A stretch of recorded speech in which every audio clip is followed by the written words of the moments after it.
প্রিয় ছাত্রছাত্রী বন্ধুরা, আশা করি তোমরা সবাই খুব ভালো আছো।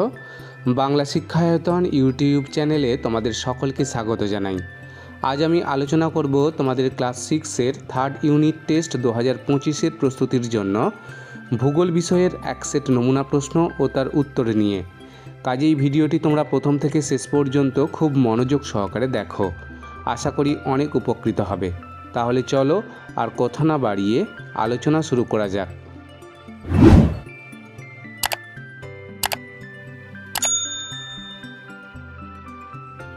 একের দাগের প্রশ্ন দেখো, প্রদত্ত ভারতের মানচিত্রে নিম্নলিখিত স্থানগুলির অবস্থান উপযুক্ত চিহ্ন ও প্রতীক সহ নির্ণয় করো।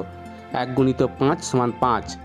নীলগিরি পর্বত, কাবেরী নদী, করমণ্ডল উপকূল, ক্রান্তীয় পাতাঝরা অরণ্য, ল্যাটেরাইট মৃত্তিকাযুক্ত অঞ্চল। এবার দেখো 2-এর দাগের প্রশ্ন, সঠিক উত্তরটি বেছে নিয়ে লেখো।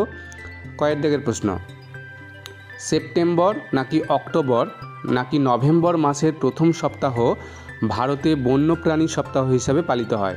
সঠিক উত্তর হবে অক্টোবর। ক্ষয়ের দাগের প্রশ্ন, ম্যালেরিয়ার ওষুধ কুইনাইন পাওয়া যায়? অপশানগুলো দেখো, সঠিক উত্তর হবে সিনকোনা গাছ থেকে। গয়ের দাগের প্রশ্ন, পৃথিবীর বৃহত্তম নদী মধ্যবর্তী দ্বীপ মাজুলি অবস্থিত? সঠিক উত্তর হবে ব্রহ্মপুত্র নদে। ঘয়ের দাগের প্রশ্ন, জেনারেটর, মোটর, হর্নের শব্দের তীব্রতা? সঠিক উত্তর হবে 100 ডেসিবেল।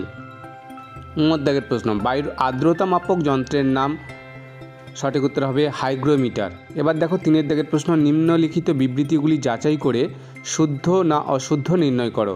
কয়ের দাগের প্রশ্ন, গোদাবরী নদীর উৎস হল মহাবালেশ্বর? সঠিক উত্তর হবে অশুদ্ধ। ক্ষয়ের দাগের প্রশ্ন, আনাইমুদি দাক্ষিণাত্য মালভূমির উচ্চতম শৃঙ্গ? উত্তর হবে শুদ্ধ। গয়ের দাগের প্রশ্ন, বিশ্ব অরণ্য দিবস 5ই জুন? অশুদ্ধ। ঘয়ের দাগের প্রশ্ন, বায়ুর গতি মাপা হয় অ্যানিমোমিটার যন্ত্রে? শুদ্ধ। এবার দেখো 4-এর দাগের প্রশ্ন, বেমানান শব্দটিকে চিহ্নিত করো। কয়ের প্রশ্ন, বাসক, সর্পগন্ধা, কালমেঘ, অ্যাকেসিয়া। বাসক, সর্পগন্ধা ও কালমেঘ ঔষধি গাছ, কিন্তু অ্যাকেসিয়া ঔষধি গাছ নয়। ব্যাখ্যা, বাসক, সর্পগন্ধা ও কালমেঘ থেকে ঔষধ তৈরি করা হয়, কিন্তু অ্যাকেসিয়া মূলত কাঠ ও ছায়ার জন্য ব্যবহৃত একটি গাছ। ক্ষয়ের দাগের প্রশ্ন, লোহিত, যমুনা, মানস, তিস্তা। মানস অন্যগুলির থেকে আলাদা। ব্যাখ্যা, লোহিত, যমুনা ও তিস্তা সবই নদী, কিন্তু মানস সরোবর হলো একটি হ্রদ। গয়ের দাগের প্রশ্ন, ধোঁয়াশা, অ্যাসিড বৃষ্টি, শ্বাসকষ্ট, ডেসিবেল অন্যগুলির থেকে আলাদা। ব্যাখ্যা, ধোঁয়াশা, অ্যাসিড বৃষ্টি ও শ্বাসকষ্ট দূষণের ফল, কিন্তু ডেসিবেল হলো শব্দের তীব্রতা পরিমাপের একক। এবার দেখো 5-এর দাগের প্রশ্ন, ক স্তম্ভের সঙ্গে খ স্তম্ভ মিলিয়ে লেখো। দেখো উত্তর, 5.1-এর দাগের উত্তর, ভাঙার প্রাচীন পলিমাটি। 5.2, ভারতের দীর্ঘতম হিমবাহ সিয়াচেন। শব্দ দূষণ, অনিদ্রা, ফুকুশিমা, তেজস্ক্রিয় বিপর্যয়। এবার দেখো 6-এর দাগের প্রশ্ন, শব্দ ছক সাজিয়ে উত্তর খোঁজো। মহানদীর উৎস যে উচ্চভূমিতে অবস্থিত? উত্তর হবে দণ্ডকারণ্য। ক্ষয়ের দাগের প্রশ্ন, রাজস্থানের কাঁটা ঝোপযুক্ত স্বাভাবিক উদ্ভিদ? উত্তর হবে ফণিমনসা। 7-এর দাগের প্রশ্ন, সঠিক পরিচয় নির্ণয় করো। আমি ভারত নেপাল সীমান্তে অবস্থিত পৃথিবীর তৃতীয় উচ্চতম পর্বতশৃঙ্গ। আমার উচ্চতা 8598 মিটার। আমি কে? উত্তর লেখো কাঞ্চনজঙ্ঘা। আমি একটি শুষ্ক ও উষ্ণ বায়ু। আমি উত্তরপ্রদেশ সহ উত্তর ভারতে গ্রীষ্মকালে দিনের বেলায় বয়ে যাই। আমি কে? উত্তর লেখো লু। এবার দেখো 8-এর দাগের প্রশ্ন, 2-1টি শব্দে উত্তর দাও। কয়ের প্রশ্ন, পৃথিবীর প্রাচীনতম মানচিত্রটি কোথায় আবিষ্কৃত হয়েছে? উত্তর লেখো ব্যাবিলনের উত্তরের গাথুর শহরের ধ্বংসাবশেষে পাওয়া যায়। ক্ষয়ের দাগের প্রশ্ন, টোডা নামক আদি জনগোষ্ঠীর প্রধান জীবিকা কি? উত্তর লেখো টোডা আদিবাসী জনগোষ্ঠীর প্রধান জীবিকা হলো পশুপালন ও দুগ্ধজাত খাদ্য উৎপাদন। গয়ের দাগের প্রশ্ন, একটি তন্তু জাতীয় ফসলের নাম লেখো। উত্তর লেখো একটি তন্তু জাতীয় ফসলের নাম হলো পাট। ঘয়ের দাগের প্রশ্ন, চেরাপুঞ্জিতে প্রবল বৃষ্টিপাত হওয়া সত্ত্বেও চাষাবাদ হয় না কেন? উত্তর লেখো চেরাপুঞ্জিতে প্রবল বৃষ্টিপাত হওয়া সত্ত্বেও চাষাবাদ হয় না, কারণ অতিরিক্ত বৃষ্টিপাতের ফলে মাটি স্যাঁতস্যাঁতে হয়ে যায় এবং কৃষিকাজ করা কঠিন হয়ে পড়ে। দাগের প্রশ্ন, আন্দামান নিকোবর দ্বীপপুঞ্জের একটি আগ্নেয় দ্বীপের নাম লেখো।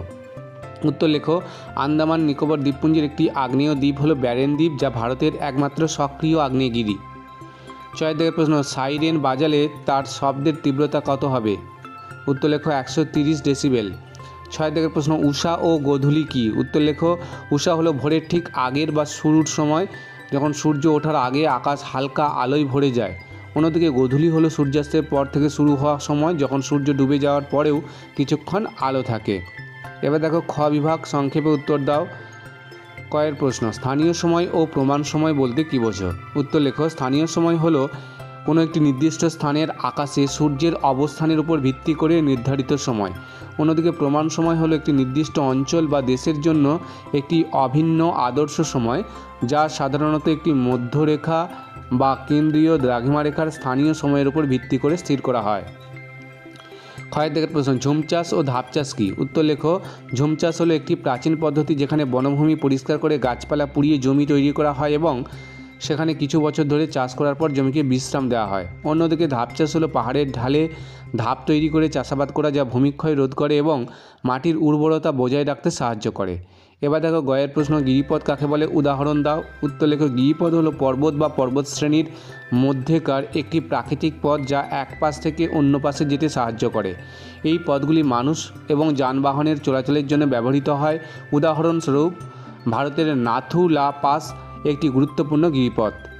ঘয়ের দাগের প্রশ্ন, ধূমপানজনিত ধোঁয়া স্বাস্থ্যের পক্ষে ক্ষতিকারক, কারণ উল্লেখ করো। উত্তর লেখো ধূমপানের ধোঁয়া স্বাস্থ্যের জন্য ক্ষতিকারক কারণ এটি ফুসফুসের ক্যান্সার, হৃদরোগ, স্ট্রোক এবং দীর্ঘস্থায়ী ফুসফুসের রোগ যেমন সিওপিডি সহ অনেক রোগের ঝুঁকি বাড়ায়। এটি রক্তে অক্সিজেনের সরবরাহ কমিয়ে দেয় এবং ধমনীতে প্ল্যাক তৈরি করে।